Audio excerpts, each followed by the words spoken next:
ఈ వీడియోలో మనం చందమామ 1951 అక్టోబర్లో ప్రచురింపబడిన వింత దొంగలు కథ విందాం.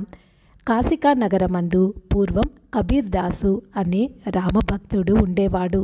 అతనికి కమాల్ అనే కుమారుడున్నాడు. అతడు రామభక్తుడే. కబీర్ జన్మతః పేదవాడే అయినప్పటికీ ఎప్పుడు ఎంతమంది సాధువులు వచ్చినా లేదనక సత్కరించేవాడు. ఇలా సత్కరించడంలో తండ్రికి తోడు నీడగా ఉంటూ వచ్చాడు కమాలుడు. ఒక రోజున నడిరాత్రి ఆకస్మికంగా కబీరు కుటీరానికి ఒక పెద్ద సాధువుల గుంపు వచ్చి, అయ్యా, ఇక్కడ కబీర్ దాస్ అనే భక్తుడున్నాడట.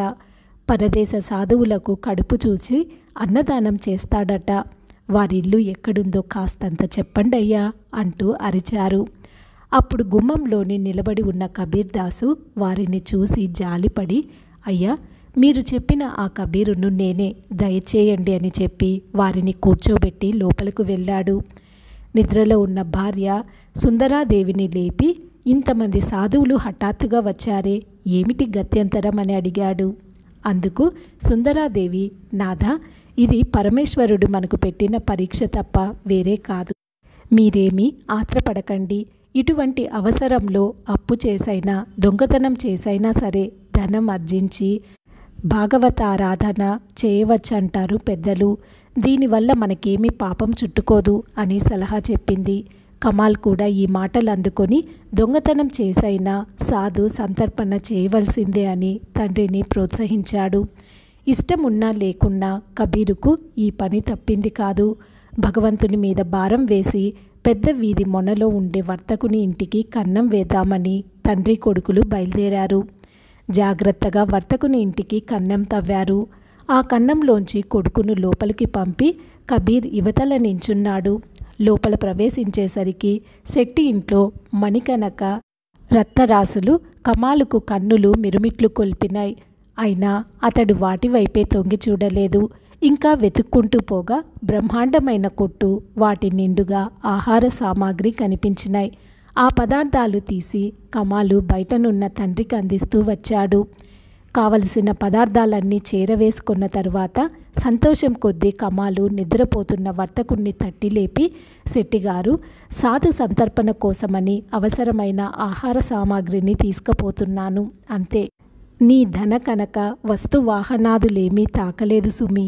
ఈ మాట చెప్పిపోదామని లేపాను. నిద్రపాడు చేశానని మరేమీ అనుకోకు అనేసి బిరబిరా కన్నంలో దూరి పోబోయాడు. ఆ మాటలకు చేష్టలకు శెట్టి అబ్బురపడి పిల్లవాని వెంటపడ్డాడు. కన్నంలో దూరిపోతూ ఉన్న కమాల్ కాళ్ళు రెండు గట్టిగా పట్టుకొని వెనక్కు లాగాడు. అది చూసి అవతల ఉన్న కబీరు కొడుకు తలకాయ పట్టి తన వైపు లాక్కోబోయాడు.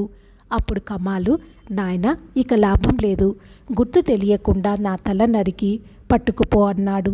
అయ్యో, తప్పి వచ్చింది కదా దైవమా అని విచారిస్తూ కబీర్ కొడుకు తల తెగవేసి చంకన పెట్టుకొని పరిగెత్తాడు. ఇంటికి చేరుకొని భార్యకు ధైర్యం చెప్పి దొంగలించి తెచ్చిన పదార్థాలతో గబగబా వంటలు చేయించాడు. సాధు సత్తములను పిలిచి బంతులుగా కూర్చోబెట్టి వడ్డించి, అల్యా, ఆలస్యమైనందుకు క్షమించండి, దాసుని అనుగ్రహించండి అంటూ చేతులు జోడించి నిలబడ్డాడు. ఇక్కడి సంగతులు ఇట్లా ఉండగా అక్కడ ఏం జరిగిందంటే, కన్నానికి అవతల ఉన్న కబీర్ ఎప్పుడైతే కొడుకు తల తెగగొట్టి పట్టుకుపోయాడో ఆ క్షణమందే కమాల్ కాళ్ళు పట్టుకొని ఉన్న వర్తకుడు మొండంతో సహా వెనక్కు పడి కెవ్వుమని కేక వేశాడు.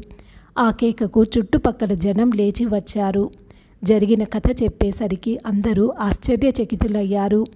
ఈ వార్త ఒక్క నిమిషంలో ఊరంతటా అల్లుకుపోయి రాజుగారి వరకు ప్రాకింది. రాజు కూడా ఆశ్చర్యం పొంది, ఔరా, నా రాజ్యంలో ఎంతెంత ఘాతుకాలు జరుగుతున్నాయి అనుకుంటూ రక్షక భటులను పిలిపించి ఈ మొండెం కోటగుమ్మానికి వేలకట్టి జాగ్రత్తగా కనిపెడుతూ ఉండండి. దీన్ని చూసి ఎవళ్ళైతే విచారిస్తారో వాళ్ళని పట్టి వెంటనే తీసుకురండి అని ఆజ్ఞాపించాడు. ఈ వృత్తాంతం రాజ్యంలో పొక్కిపోయింది.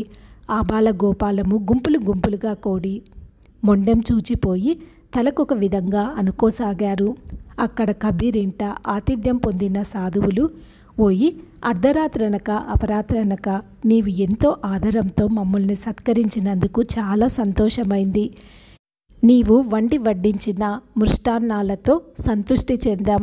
భగవంతుని కృపా కటాక్షం వల్ల నీ కోరికలన్నీ సిద్ధించుగాక అంటూ ఆశీర్వదించారు. ఉన్నట్టే ఉండి ఆ సాధువుల గుంపునకు పెద్దయిన ఒక సన్యాసి అన్నట్లు మరిచాము. మీ కుర్రవాడేడి అని అడిగాడు. అందుకు కబీరు ఏదో ఒక ముక్క అస్తవ్యస్తంగా చెప్పి తప్పించుకోజూశాడు. ఇంతలో వారు నగర ద్వారం వద్దకు చేరుకునేసరికి అక్కడ మూగి ఉన్న జనసమూహము వారు చేసే సందడి కంటబడింది. అప్పుడు సాధువుల పెద్ద వారి వల్ల సంగతి అంతా తెలుసుకొని ఆశ్చర్యపడి, అయ్యయ్యో ఎంత అన్యాయం!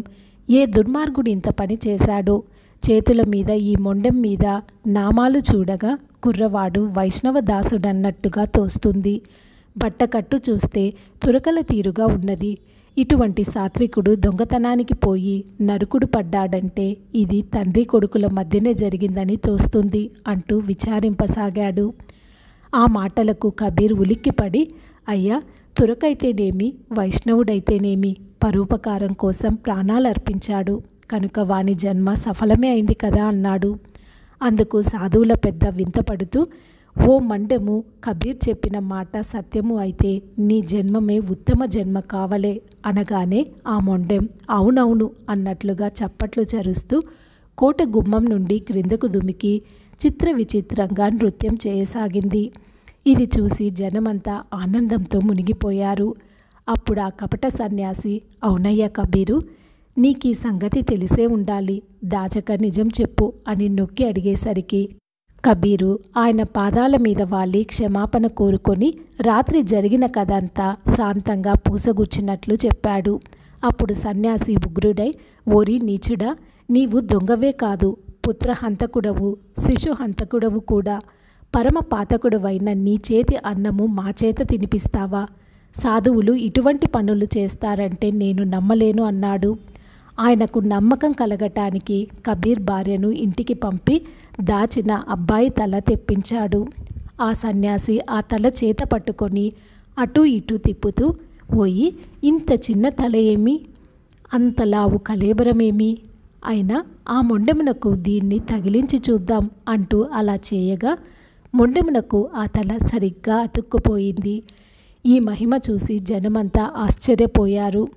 కమాలుడు నిద్ర నుండి లేచినట్టు లేచి తల్లిదండ్రులకు ప్రదక్షిణం చేసి నమస్కరించాడు. వారు కొడుకును చూసుకొని మైమరిచినంతలో సన్యాసుల గుంపు అదృశ్యమై సీతా లక్ష్మణ భరత శత్రుఘ్న హనుమత్ సమేతుడైన శ్రీరామచంద్రమూర్తి పరివారము సాక్షాత్కరించారు. ఆ దర్శన భాగ్యానికి కబీరు, కమాలు, సుందరాదేవి అంజలి ఘటించి వారి ఇష్టదేవుణ్ణి అనేక విధాలా వినుతించారు.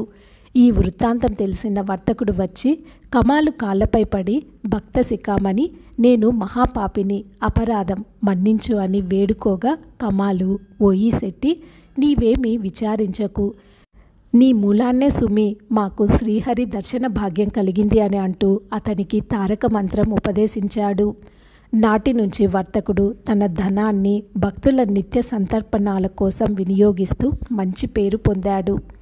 ఈ కథ ఇంతటితో సమాప్తం. ఈ వీడియో మీకు నచ్చినట్లయితే దయచేసి ఈ ఛానల్ని సబ్స్క్రైబ్ చేసుకొని ఈ వీడియోని లైక్ చేయండి. ధన్యవాదములు.